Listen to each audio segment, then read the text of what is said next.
अच त ॾियां तोखे लिखी ही ज़िंदगी सॼी मां तुंहिंजो रहंदसि।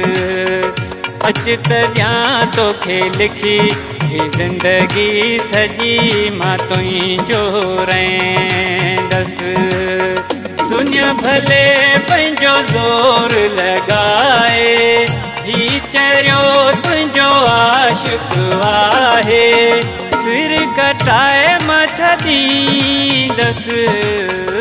अच त ॾियां तोखे लिखी ही ज़िंदगी सॼी मां तुंहिंजो रहंदसि। अच त ॾियां तोखे लिखी।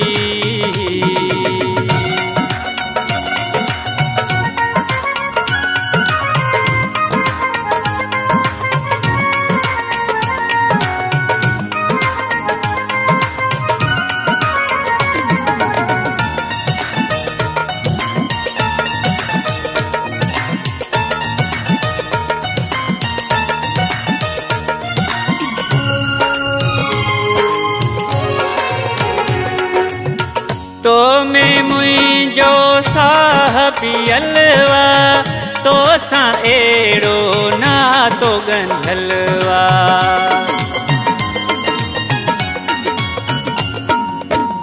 तो में मुंहिंजो साह पियलवा तो सां अहिड़ो नातो ॻंढलवा। तो खाना तो न छिनंदसि। अच त ॾियां तोखे लिखी ही ज़िंदगी सॼी मां तुंहिंजो रहंदसि।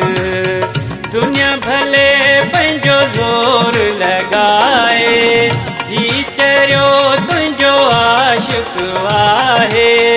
सिर कटाए मां छॾींदसि। अच त ॾियां तोखे लिखी।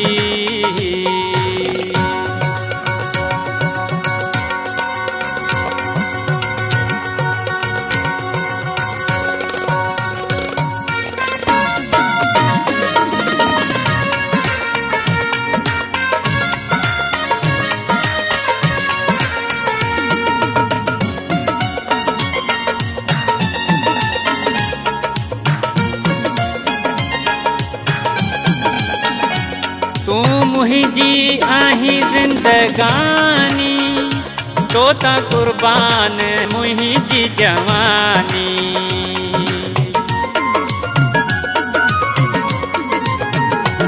तू मुंहिंजी आहीं ज़िंदगानी तो ता क़ुर्बान मुंहिंजी जवानी। मोह तो खान मोड़ींदसि।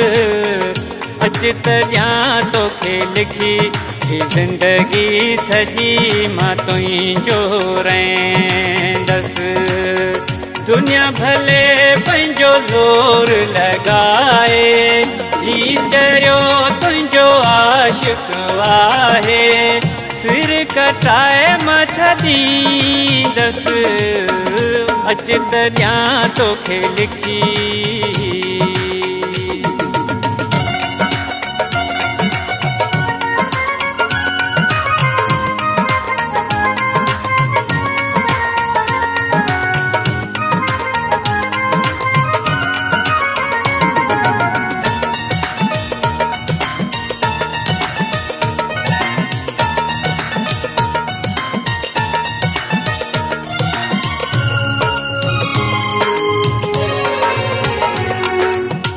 ज़ख्मीअ ते न शक तूं कंदो कर।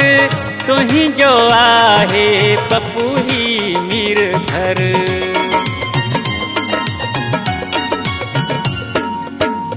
ज़ख्मीअ ते न शक तूं कंदो कर। तुंहिंजो आहे पप्पू ही मीर घर। तो मां हथ न मां कढंदसि। अच त ॾियां तोखे लिखी ही ज़िंदगी सॼी मां तुंहिंजो रहंदसि। अच त ॾियां तोखे लिखी ही ज़िंदगी सॼी मां तुंहिंजो रहंदसि। दुनिया भले पंहिंजो ज़ोर लॻाए चरियो तुंहिंजो आशिक आहे। सिर कटाए मां छॾींदसि अच त ॾियां तोखे लिखी।